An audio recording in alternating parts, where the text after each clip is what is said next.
புனித மார்க் எழுதிய நற்செய்தியிலிருந்து வாசகம். இயல் 6, இறைவாக்கியங்கள் 1 முதல் 5 வரை. அவர் அங்கிருந்து புறப்பட்டு தமது சொந்த ஊருக்கு வந்தார். அவருடைய சீடரும் அவரை பின்தொடர்ந்தனர்.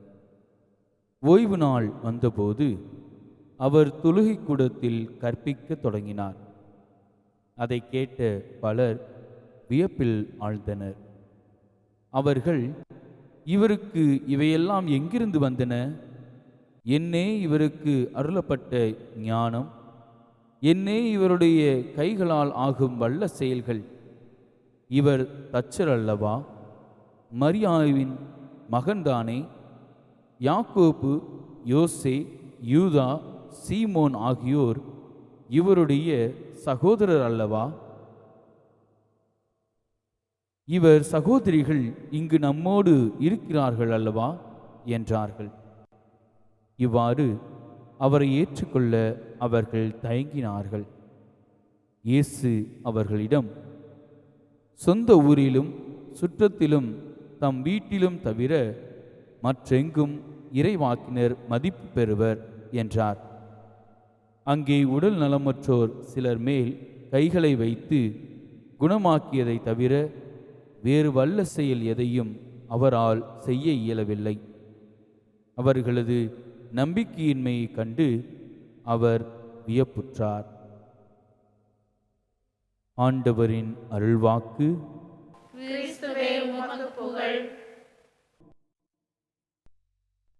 இறையேசுவில் அன்புக்குரிய சகோதர சகோதரிகளே, இப்பொழுது நாம் வாசிக்க கேட்ட இந்த நற்செய்தியானது ஆண்டவர் இயேசு கிறிஸ்து தன்னுடைய சொந்த ஊரான நாசரேத்துக்கு திரும்புவதை பற்றி, அங்கே அந்த மக்கள் ஏற்றுக்கொள்ளாததை பற்றியும் வாசிக்க கேட்டோம். ஆண்டவருடைய இந்த பயணம் ஒரு முக்கியமான பயணமாக இருக்கின்றது. சில நாட்களுக்கு பிறகு தனது சொந்த ஊருக்கு ஆண்டவர் செல்கின்றார். தான் வாழ்ந்து வளர்ந்த மக்களிடையே அவர்களோடு தனது அன்பை பகிர்ந்து கொள்ள செல்கின்ற நம் ஆண்டவருக்கு ஒரு மாபெரும் அதிர்ச்சியும் ஏமாற்றமும் தான் கிடைத்தது. அங்கிருந்த மக்கள் இவரை ஏற்றுக்கொள்ள தயங்குகின்றார்கள். ஏனெனில் அந்த மக்கள் எப்படி தனது சொந்த ஊரிலிருந்து சென்ற இவர் இப்படியெல்லாம் செய்கின்றார் என்று சொல்லி அவருடைய வார்த்தைகளையும் வல்லமையையும் நம்பாமல் இருந்தார்கள். அவருடைய குடும்பத்தையும் அவருடைய சகோதரர் சகோதரிகளை பற்றியும் பேசிய மக்களுக்கு இயேசு யார் என்பதை பற்றி அறிய முடியவில்லை. இவன் ஒரு தச்சனின் மகன் அல்லவா? மரியாவின் மகன் அல்லவா? அவருடைய சகோதரர்களும் சகோதரிகளும் நம்மோடு இருக்கின்றார்களே என்று சொல்லி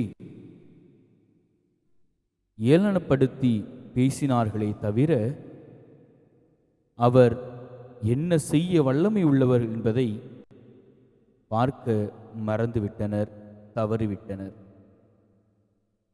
இயேசுவினுடைய வார்த்தைகளையும் அற்புதங்களையும் கேட்டபோது அவர்களுக்கும் ஒரு ஆச்சரியம். எப்படி ஒரு சாதாரண மனிதனால் இதை செய்ய முடியும் என்று.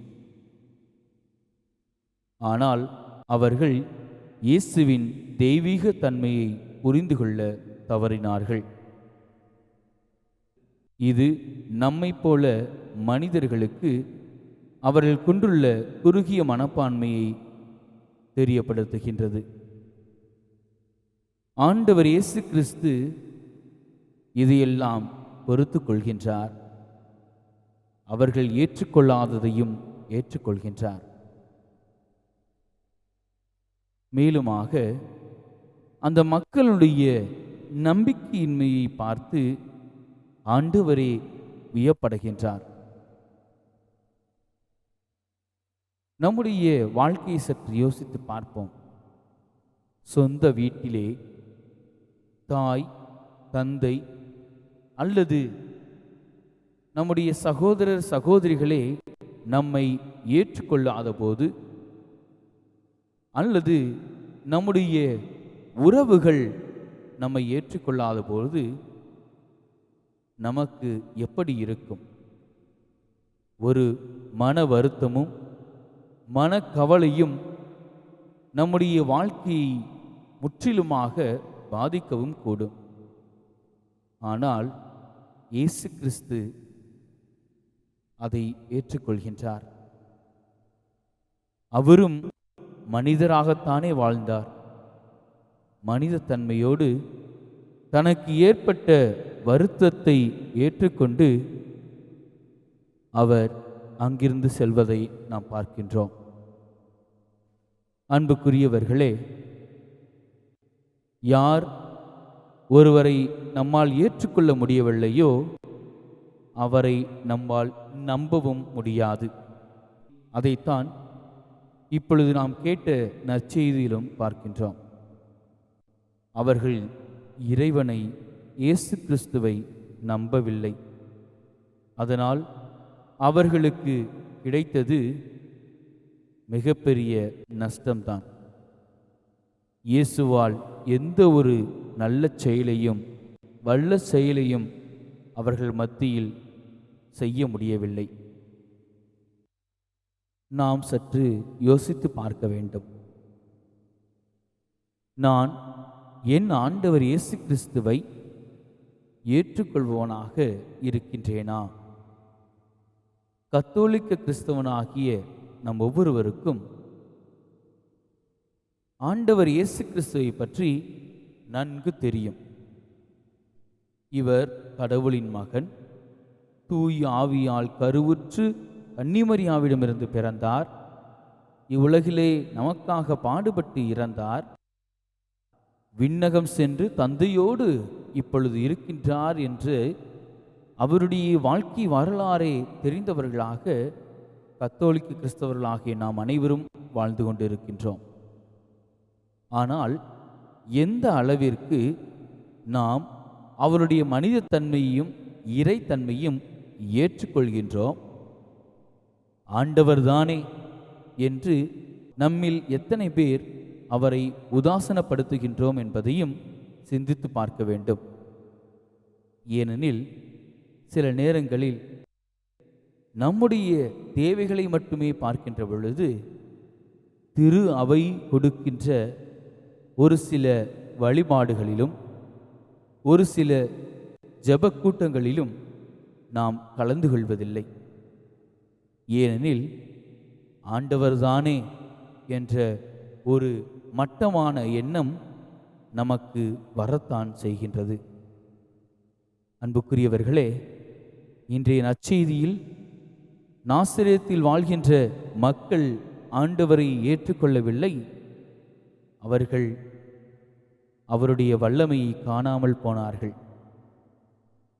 நாம் எப்பொழுதெல்லாம் ஆண்டவரை உதாசனப்படுத்தி மற்றதை முக்கியத்துவப்படுத்துகின்றோமோ அப்பொழுதெல்லாம் ஆண்டவருடைய வல்லமையை நாமும் தவறவிடுகின்றோம்.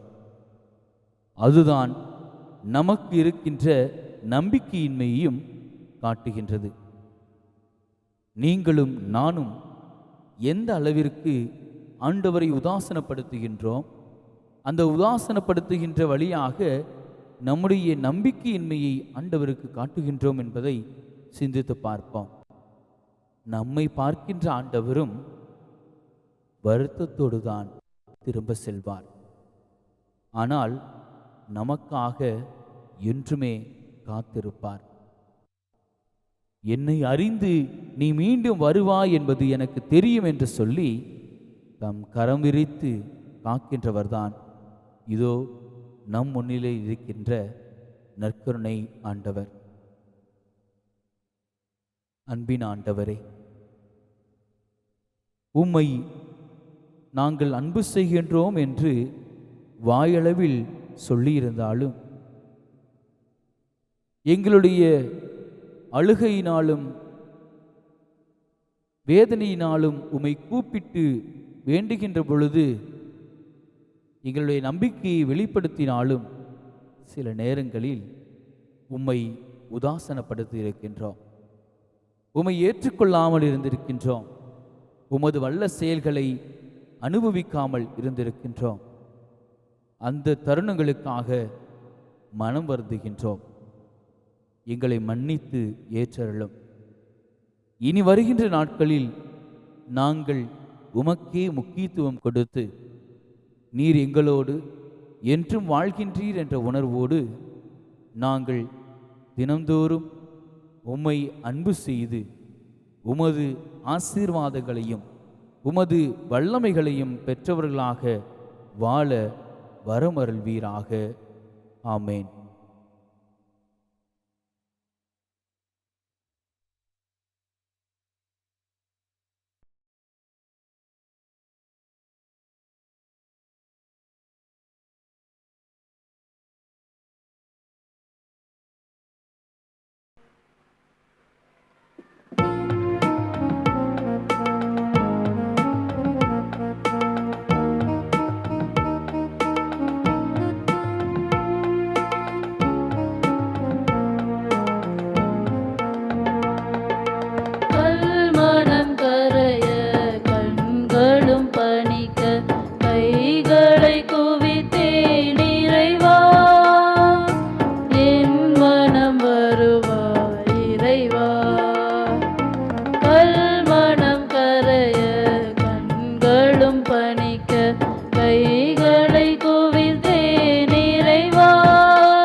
ஒரு சில மணித்துளிகள் அமைதியாக நமது தேவைகளுக்காக இறைவனிடம் மன்றாடுவோம்.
விண்ணுலகில் இருக்கிற எங்கள் தந்தையே, உமது பெயர் தூயது என போற்ற பெறுக.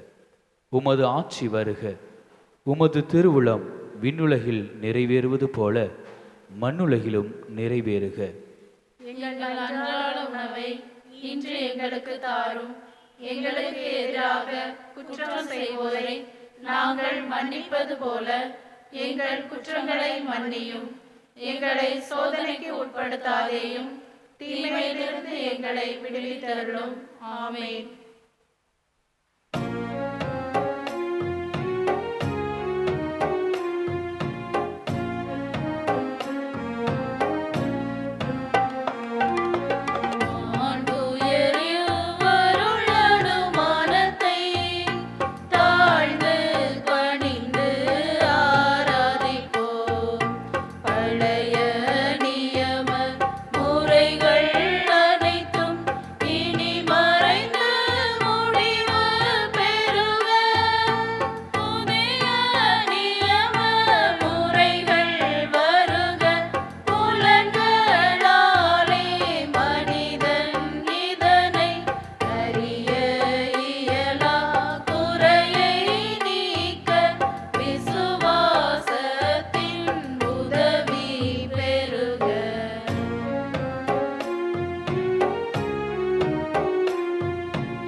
நின்று அவர்களுக்கு அப்பம் அளித்தீரே.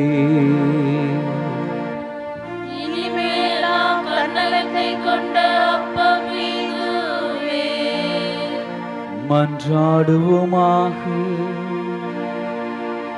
இறைவா, இந்த வியப்புக்குரிய திருவருட் சாதனத்திலே உம்முடைய பாடுகளின் நினைவை எங்களுக்கு விட்டு சென்றீ. உம் திருவுடல் திரு இரத்தம் ஆகியவற்றின் தூய மறைபொருளை வணங்கும் நாங்கள் உமது மீட்பின் பயனை இடைவிடாமல் தூய்த்துணர்ந்து மகிழ அருள்வீராக. தந்தையாகிய இறைவனோடு தூய ஆவியாரின் ஒன்றைப்பில் இறைவனாய் என்றென்றும் வாழ்ந்து ஆட்சி செய்கின்ற உம்மை மன்றாடுகின்றோ.